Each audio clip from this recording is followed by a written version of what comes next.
Alors j'ai entendu qu'il avait plus de 9 filles qui ont été violées, qu'il y en a 3 qui ont été tuées apparemment.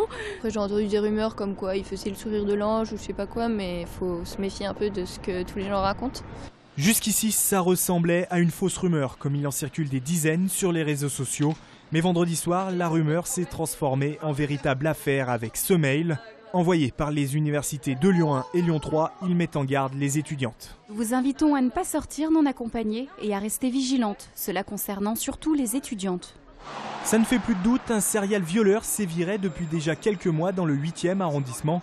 Selon le parquet de Lyon, il aurait agressé ou violé 5 jeunes filles d'une vingtaine d'années depuis le mois d'octobre, toujours en fin de soirée et avec une arme blanche. Le reste, ce ne sont que des rumeurs, mais la psychose s'est installée dans le monde étudiant. J'ai un peu peur, donc je reste pas trop tard à côté de la fac. Je rentre chez moi tôt. Et j'ai pas mal d'amis qui ont acheté des bombes lacrymo. Moi, j'ai pas encore fait cet achat, mais du coup, j'y réfléchis et j'essaye de pas traîner toute seule le soir. Ça fait un peu peur, mais du coup, j'essaye de pas prendre le métro toute seule. Contactés à plusieurs reprises aujourd'hui, les enquêteurs n'ont pas souhaité pour le moment donner plus de détails sur cette affaire. Tim, 23 ans, vient d'être embauché en CDI dans cette entreprise de recyclage des déchets près de Saint-Fond. Il est le premier jeune à signer un contrat de génération. Une grande chance pour moi, à trier les déchets du BTP ou c'est des encombrants. Adopté la semaine dernière par l'Assemblée nationale, ce nouveau contrat, promesse phare de François Hollande, permet d'embaucher un jeune de moins de 26 ans en CDI, en binôme avec un salarié de l'entreprise de plus de 57 ans. Ici, c'est Jean, 59 ans, qui joue le rôle de tuteur. Mon rôle dans ce contrat de génération est d'accompagner un jeune dans le métier, c'est-à-dire de lui apprendre le métier, que ce soit au niveau du tri et après, dans quelques temps, je lui apprendrai à aller voir les chantiers, c'est-à-dire ce qui m'est attribué à l'heure actuelle. L'avantage pour les patrons des entreprises de moins de 300 salariés, c'est une aide de 4 000 € par an. Et pour les autres, c'est aussi une incitation. C'est, je crois, quelque chose de très positif pour l'entreprise, d'inciter justement à faire ce transfert de savoir entre un salarié dit senior et un jeune salarié. Michel Sapin, ministre du Travail, qui a porté le projet de loi, a fait le déplacement cet après-midi à Saint-Fond pour la signature de ce premier contrat de génération et rassurer les plus sceptiques. Il faut que les chambres de commerce, les chambres d'artisanat, les chambres d'agriculture, parce que c'est ouvert aussi dans le domaine agricole, fassent un gros effort d'information auprès de leurs mandants, parce que c'est certainement une des mesures les plus utiles et qui sera les plus populaires au sein des entreprises françaises. 500 000 contrats de génération devraient être ainsi signés d'ici 5 ans. Du sursis à nouveau pour les 2 éléphantes, Baby et Népal. Le ministre de l'Agriculture, Stéphane Le Foll, a annoncé hier qu'il accordait un délai supplémentaire avant que le sort des 2 animaux ne soit scellé, le temps de procéder à de nouveaux tests pour vérifier si Baby et Népal sont bien atteints de tuberculose.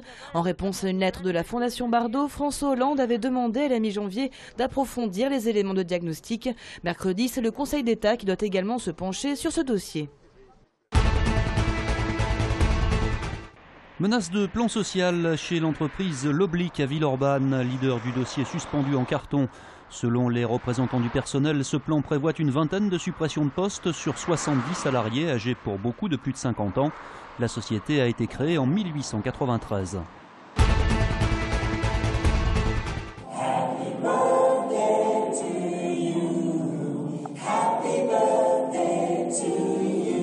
On le disait, fatigué, pourtant Paul Bocuse a fêté avec un peu de retard, certes, son 87e anniversaire à New York, où il a inauguré ce week-end un restaurant-école qui porte désormais son nom.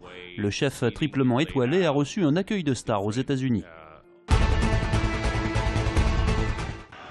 En championnat, on avait quitté les Lyonnais tête basse et en plein doute un soir de lourde défaite à Gerland. Une semaine après s'être fait corriger à Ajaccio, Lyon avait sombré à domicile face à Lille. Et très franchement, à ce moment-là, on avait oublié nos rêves de sommet. On a perdu un petit peu de points là, ces derniers temps. Et je pense qu'il faut regarder aussi derrière. Et puis il y a eu la défaite plus qu'honorable de jeudi dernier à Tottenham qui laissait entrevoir des jours meilleurs. Et enfin la confirmation hier sous le soleil du stade Chaban-Delmas où la classe biberon des Rouges et Bleus a étrillé Bordeaux 4-0.